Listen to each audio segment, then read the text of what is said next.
Chers amis, nous voilà arrivés à la deuxième bracha de la Hamida, qui fait partie des 3 premières brachot qu'on appelle les brachot Ashvar, les brachot de louange, qui consistent tout simplement à se familiariser avec l'idée de super grandeur d'Hachem, de super puissance d'Hachem, et plus on se familiarise avec ça, plus on sera concentré dans notre Hamida, on sera concentré sur l'enjeu de ce que l'on demande, et en même temps, puisqu'on l'a élu le maître de notre existence, alors le maître peut facilement sortir son carnet de chèques pour répondre à toutes nos doléances. Deuxième bracha donc, c'est la Birkat HaGvurot, la bracha qui parle des puissances. Et nous allons évoquer comme thème principal la notion de Triat Hametim, de résurrection des morts. Nous commençons d'abord par une lecture de la bracha avec une traduction immédiate, pour ensuite en dégager les thèmes principaux et analyser les articulations de cette bracha. Ata Gibor Leolam, tu es puissant pour l'éternité, Hachem, Mechaye Metimata, tu fais revivre les morts, Rav Leoshia, et tu sauves en masse. 2 possibilités, en été, Moridatal, tu fais tomber la rosée, ou bien en hiver, Mashiv Aruach ou Morida Geshem, tu fais souffler le vent, ou Morida Geshem et fais descendre les pluies.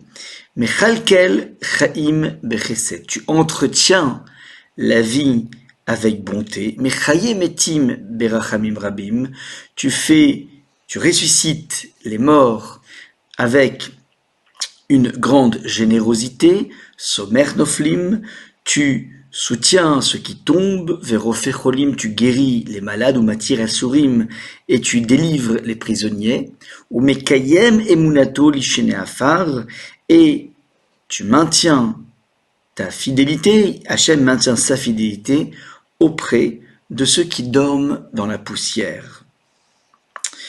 Mi Chamucha Baal Gevurot, qui est comme toi maître d'œuvres puissantes, ou Mi Domelar, et qui te ressemble, Meler, Memit, Umchaye, Umatzmia, Yeshua, un roi qui fait mourir et rappelle à la vie et fait germer la délivrance.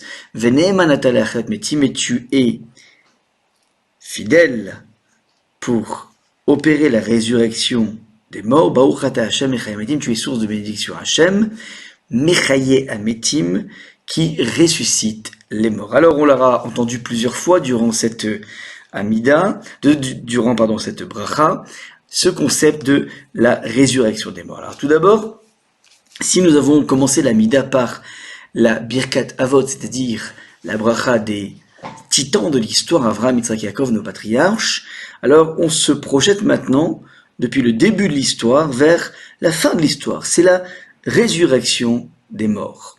Cette résurrection des morts, elle va, en fin de compte, non pas concerner que la résurrection ultime des morts, mais nous voyons dans cette Amida qu'il s'agit ici d'une réalité présente, puisque systématiquement, lorsqu'on dit Mechaye Metim, il fait ressusciter les morts. Ce n'est pas un futur, mais un présent.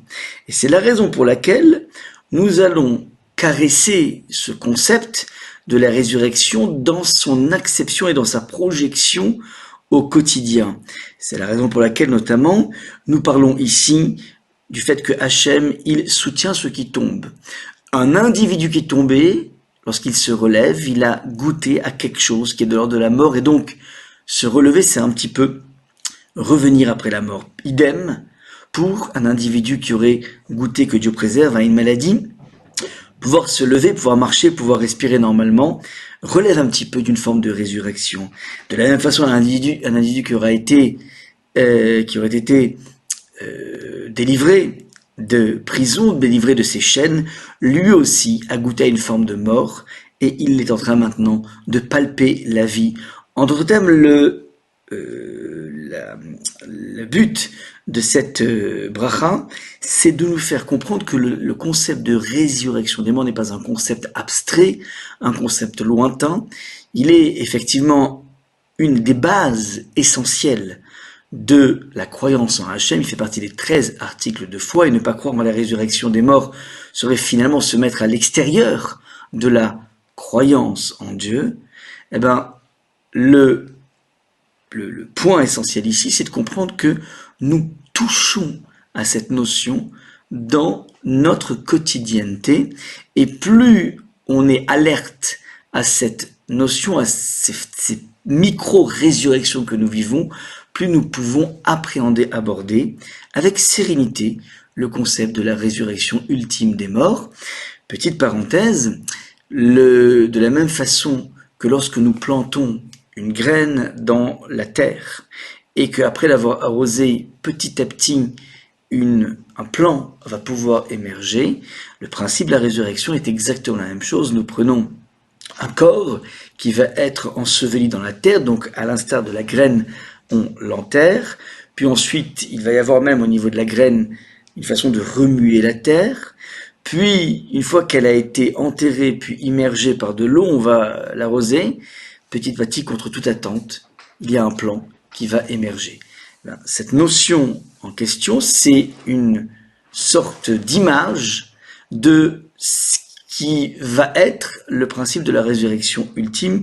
Nous pouvons donc palper au quotidien la notion de résurrection.